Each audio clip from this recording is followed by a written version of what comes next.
টেস্টের পর টেস্ট তোমরা দিয়ে চলেছো কিন্তু কোনো ইমপ্রুভমেন্ট হচ্ছে না। বারবার একই জিনিস, একই মিস্টেক রিপিট হচ্ছে। সিলি মিস্টেক্স আর নেগেটিভ মার্কিংয়ের সংখ্যাও বেড়েই চলেছে। এই সব কিছুরই একটাই কারণ, মক টেস্টগুলো প্রপারলি অ্যানালিসিস করা হচ্ছে না। আজকের এই ভিডিওতে আমরা টেস্টের পোস্টমর্টম করা শিখব, আর আমি কি করে টেস্ট অ্যানালিসিস করতাম সেগুলোও ডিসকাস করব। তার আগে সবার কাছে একটা কথা খুবই ক্লিয়ার হওয়া উচিত যে আমরা টেস্ট অ্যানালিসিস কেন করি। ধরো আমরা একটা মক টেস্ট অ্যাটেম্প করেছি, 180টা কোশ্চেনের মধ্যে আমাদের 100খানা কোশ্চেন ঠিক হয়েছে, আর বাকি 80টা কোশ্চেন হয়তো বা ভুল নয়তো বা আনঅ্যাটেম্পট হয়ে রয়ে গেছে। তো এই মক টেস্টের অ্যানালিসিস না করে আমরা যদি নেক্সট মক টেস্টের জন্য প্রিপারেশন নেওয়া শুরু করে দিই, তবে আগের টেস্টের ওই 80খানা কোশ্চেন আমরা কেন পারিনি তার কারণটা আমাদের কাছে অজানা হয়ে রয়ে যাবে। ইনফ্যাক্ট পরের কোনো টেস্টে যদি ওই 80খানা কোশ্চেনের মধ্যে থেকে যদি কোশ্চেন রিপিট হয়, তাহলে আমরা সেম মিস্টেক আবার রিপিট করব, আর এরম করে আমাদের মক টেস্টের মার্কস কোনো দিনও ইমপ্রুভ করবে না। টেস্ট দেওয়ার পরে সেই টেস্টের অ্যানালিসিস না করলে সেই টেস্টটা দেওয়ার কোনো ভ্যালু থাকে না। ওই টেস্টটা দেওয়ার আগে তোমরা ওই 100খানা কোশ্চেনই ঠিক করতে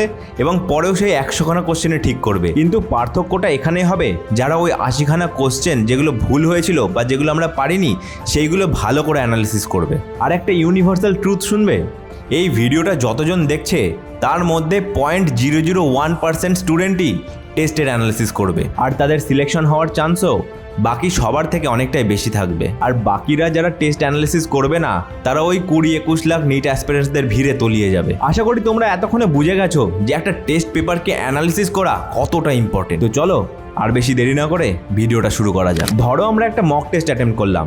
মক টেস্ট অ্যাটেম্প করার পরে আনসার কি দেখে আমরা মিলিয়ে নিলাম কটা ঠিক বা কটা ভুল হয়েছে, এবং তারপরে আমরা মার্কসগুলো ক্যালকুলেট করে নিলাম। আমাদের এখানে একটা কথা মাথায় রাখতে হবে যে আমরা মক টেস্টের মার্কসের ওপর কখনোই ফোকাস করব না। আমি জানি মক টেস্টে কম মার্কস আসলে অনেক ডিমোটিভেশন হয়, বাট আমাদের এসব বিষয় বেশি না ভেবে কোথায় আমাদের ভুল হয়েছে সেগুলোকে রেকটিফাই করা দরকার। আর হ্যাঁ, মক টেস্ট আমরা যেদিনকে দেব সেই মক টেস্টের অ্যানালিসিস আমরা সেদিনই করার চেষ্টা করব, কোনো ডিলে করলে চলবে না। এবার আসি অ্যানালিসিস করতে আমাদের কতটা টাইম দেবো আমরা। দেখো, আমার টাইমে আমি যতগুলো ইউটিউবে স্ট্র্যাটেজি ভিডিও দেখেছি সবারই মক টেস্ট অ্যানালিসিস করতে 2 ঘন্টা কি ম্যাক্সিমাম 3 ঘন্টা লাগতো, কিন্তু আমার পার্সোনালি এত কম টাইমে মক টেস্ট অ্যানালিসিস করা শেষ হতো না। আমি তখন খুবই ডিমোটিভেট হয়ে যেতাম আর ওভার থিঙ্কিং করতে থাকতাম যে আমার এত টাইম কেন লাগে মক টেস্ট অ্যানালিসিস করতে, আমার কি সিলেকশন এবারও হবে না। জেনারেলি আমার একটা মক টেস্ট অ্যানালিসিস করতে 4 ঘন্টা বা কখনো কখনো 5 ঘন্টাও লেগে যেত। তখন ভাবতাম এতক্ষণ অ্যানালিসিস করতে গিয়ে অনেক টাইম ওয়েস্ট হচ্ছে, কিন্তু এখন এসে বুঝেছি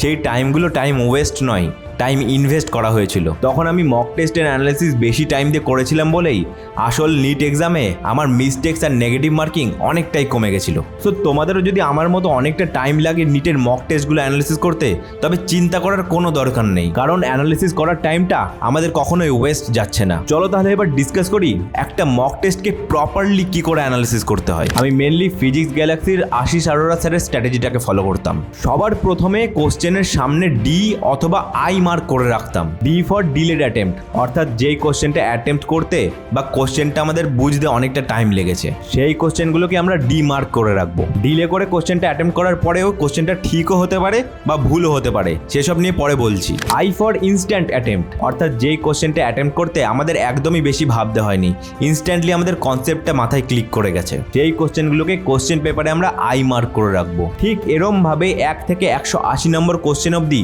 প্রতিটা কোশ্চেনের সামনে আমরা হয় ডি নয়তো আই মার্ক করে রাখবো। এবার আমাদের কাছে 5টা পসিবিলিটি হতে পারে। ফার্স্ট, কোশ্চেনটা আমরা ইনস্ট্যান্টলি অ্যাটেম্প্ট করেছি আর কোশ্চেনটা আমাদের ঠিকও হয়েছে। সেকেন্ড, কোশ্চেনটা আমরা ইনস্ট্যান্ট অ্যাটেম্প্ট করেছি বাট আনফর্চুনেটলি কোশ্চেনটা আমাদের ভুল হয়ে গেছে। থার্ড, কোশ্চেনটা আমরা ডিলে করে অ্যাটেম্প্ট করেছি কিন্তু কোশ্চেনটা আলটিমেটলি ঠিক হয়েছে। ফোর্থ, কোশ্চেনটা আমরা ডিলে করে অ্যাটেম্প্ট করেছি আর কোশ্চেনটা আমাদের ভুল হয়েছে। অ্যান্ড লাস্ট, ফিফথ, যেই কোশ্চেনগুলোকে আমরা স্কিপ করেছি অর্থাৎ আনঅ্যাটেম্প্ট কোশ্চেন। এর মধ্যে প্রথম যেই পসিবিলিটিটা, অর্থাৎ যেই কোশ্চেনটা আমরা ইনস্ট্যান্টলি সলভ করেছিলাম আর সেই কোশ্চেনটা আমাদের ঠিকও হয়েছে, সেই কোশ্চেনগুলোকে আমাদের অ্যানালিসিস করার কোনো প্রয়োজন নেই, কারণ এই কোশ্চেনগুলো আমরা শিওর ছিলাম আর আমাদের ঠিকও হয়েছে, তো এই কোশ্চেনগুলো অ্যানালিসিস আমরা করব না। বাকি যেই 4টে পসিবিলিটি ছিল সেই কোশ্চেনগুলো আমরা অবশ্যই ভালো করে অ্যানালিসিস করব। আর অ্যানালিসিস করার পরে মিস্টেকগুলো নোট ডাউন করার জন্য প্রতিটা সাবজেক্টের জন্য আমরা একটা করে মিস্টেক কপি বানাবো, আর এই মিস্টেক কপিগুলোই হবে আমাদের লাস্ট মোমেন্টের রিভিশন মেটেরিয়াল।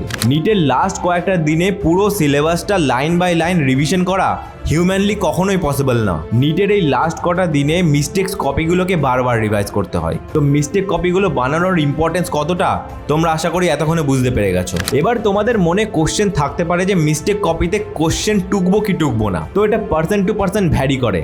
আমি জেনারেলি কোশ্চেনগুলোকে শর্টভাবে টুকে রাখতাম, যেইটুকু টুকলে আমি অ্যাটলিস্ট বুঝতে পারবো যে মিস্টেক্স আমি কোথায় করেছিলাম, আমি সেইটুকুই টুকে রাখতাম। এবার ইন্ডিভিজুয়াল সাবজেক্টে আসি, and let's start with physics first. Physics সাবজেক্টে অ্যানালিসিস করতে আমার অনেকটা টাইম লেগে যেত। ফিজিক্সে আমি প্রথম থেকেই খুবই উইক ছিলাম, বেশি কোশ্চেন আমি পারতাম না ফিজিক্সে, আর যেগুলো পারতাম তাদের মধ্যেও ম্যাক্সিমাম অনেকটাই ভুল হতো। আমাদের মিস্টেক কপিতে কোশ্চেনগুলো কেন ভুল হয়েছে সেই কারণগুলো নোট ডাউন করা খুবই ইম্পর্টেন্ট। ফিজিক্সে এমন অনেক নিউমেরিক্যালস থাকে যেগুলো আমাদের অ্যাপ্রোচ করতে অনেক ডিফিকাল্টি ফেস করতে হয়। কি করে অ্যাপ্রোচ করব বুঝে উঠতে পারি না, সেই কোশ্চেনগুলোকে ভালো করে ফোকাস করতে হবে। ফিজিক্যাল কেমিস্ট্রিটাও ফিজিক্সের মতো করেই অ্যানালিসিস করে আমরা মিস্টেকগুলো মিস্টেক কপিতে নোট ডাউন করে রাখবো। অর্গানিক কেমিস্ট্রিতে আমি বারবার ভুলে যেতাম যে কোন রিয়েজেন্ট দিলে কোন প্রোডাক্ট তৈরি হয়। তো এরম টাইপের কোশ্চেনগুলো আমি মিস্টেক কপিতে ভালো করে নোট ডাউন করে রাখতাম। ইনঅর্গানিক আর বায়োলজি দুটোই থিওরি বেস সাবজেক্ট।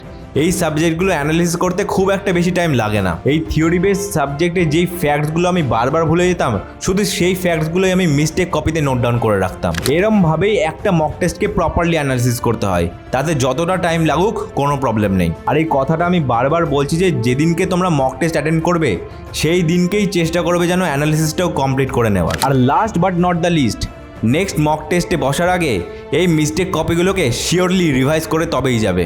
আর এরমভাবে অ্যানালিসিস করতে থাকলে তোমাদের মক টেস্টের মার্কস শিওরলি বুস্ট হবে, আর নিট পরীক্ষায় তোমাদের সিলি মিস্টেক আর নেগেটিভ মার্কিংয়ের সংখ্যা অনেকটাই কম হবে। আজকের ভিডিওটা এটুকুই, দেখা হচ্ছে নেক্সট কোনো ভিডিওতে।